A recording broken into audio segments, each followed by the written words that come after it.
এইখন ৰাস্তাৰে ডেইলি আমাৰ এছ চিভিল বাংলাও আছে, ইয়াৰ পৰাই আমাৰ এছ চিভিল ছাৰে ডেইলি অহা যোৱা কৰে আৰু এইখন ৰাস্তাৰে আমাৰ পবাৰ যাবলৈকে যায়, ডেইলি আমাৰ পৰ্যটক যায়। গতিকে আজি আৰু এই নিৰ্বাচনৰ আগত আমাৰ বিধায়ক ভুৱন পেগু ডাঙৰীয়াই এটা আধাৰশিলা স্থাপন কৰিছিলে। গতিকে এইটো কি নিৰ্বাচনী এটা থূপ আছিলে নেকি, যিটো আজি তেখেতে ইলেকশ্যনৰ পিছত আজি প্ৰায় 3 বছৰ পাৰ হ'ল, কিন্তু আজিলৈকে এই ৰাস্তা তেনেকুৱাই আছে। যিটো অৱস্থাত বনাইছিলে ডেৰ বছৰ নগ'ল। গতিকে আজি আমি বিধায়ক ডাঙৰীয়াক আৰু আটাইতকৈ পৰিতাপৰ বিষয়, লক্ষণীয় বিষয়, এইখন ৰাস্তাৰ পৰাই যায় আমাৰ গড় কাপ্তানি বিভাগ।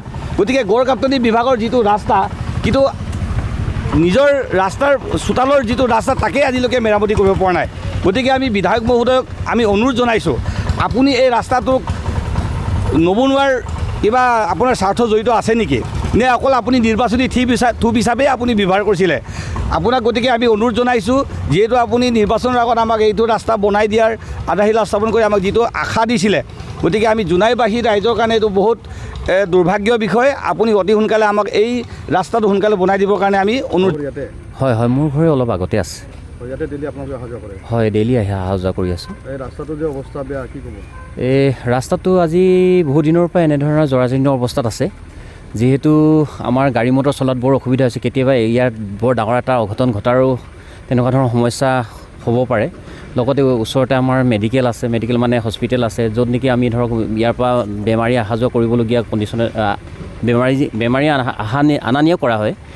তাত বিশেষকৈ মানে কি এতিয়া তেনেধৰণে সেই বেমাৰীসকলক আনিবলৈ আমি কিছুমান ব্যক্তি আমি দেখিছোঁ মানে খুব অসুবিধাত পতিত হোৱা।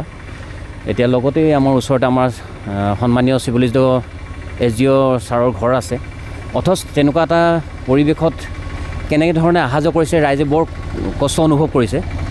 আমিও বৰ কষ্ট অনুভৱ কৰিছোঁ। আমি গাড়ী মটৰচাইকেল চলাব পৰা নাই, মটৰচাইকেল চলালেও বহুত অসুবিধা হয় কেতিয়াবা।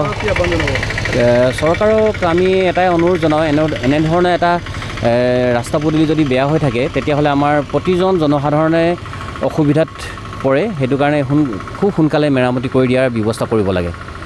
জোনাই মহকুমাৰ এটা পুৰণি ৰাস্তা, এই ৰাস্তা ইতিহাস আছে।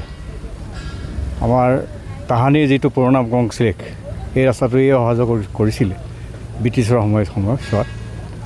আমাৰ যিটো পুৰণা মকংচিলেক আছিল, তাত ব্ৰিটিছসকলৰ এটা ৰাইচ মিল, মিল আছিল, কাঠফলা মিল আছিল। সেই মিলটোৰে এই ৰাস্তাটোতে অহা যোৱা কৰা, আৰু এই ৰাস্তাটো যথেষ্ট পুৰণি ৰাস্তা, আৰু এই ৰাস্তাটো এটা ইতিহাস আছে।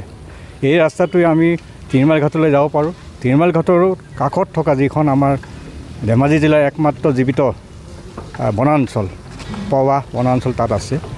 তাত যিহেতু নৈসৰ্গিক দৃশ্য পৱাৰ লালি নদীৰ কাষত অৱস্থিত যিখন পৱা বনাঞ্চল, দৃশ্য চাবৰ কাৰণে অসমৰ বিভিন্ন মহাবিদ্যালয়, স্কুল ইত্যাদি পৰা যথেষ্ট ছাত্ৰ ছাত্ৰী ইয়ালৈ আহে।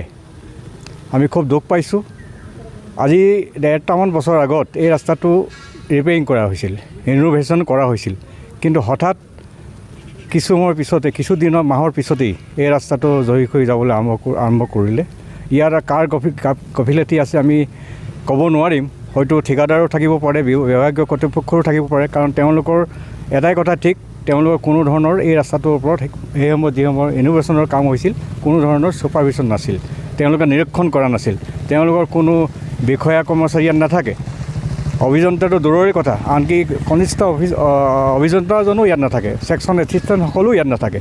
ঠিকাদাৰে ইচ্ছামতে কাম কৰে, লেবাৰৰ ওপৰত এৰি দিয়ে, যিটো কাৰণে এই ৰাস্তাটো এই অৱস্থা হৈছে। এটা ডাঙৰ পুখুৰী সদৃশ হৈছে। আমি আশা কৰিছোঁ যে অসম চৰকাৰে এই ৰাস্তাটো, এটা পুৰণি ৰাস্তাটো গুৰুত্ব প্ৰদান কৰি অতি সোনকালে জনসাধাৰণৰ স্বাৰ্থত বনোৱাৰ ব্যৱস্থা কৰিব লাগে, নহ'লে ৰাইজৰ যথেষ্ট কষ্ট হ'ব।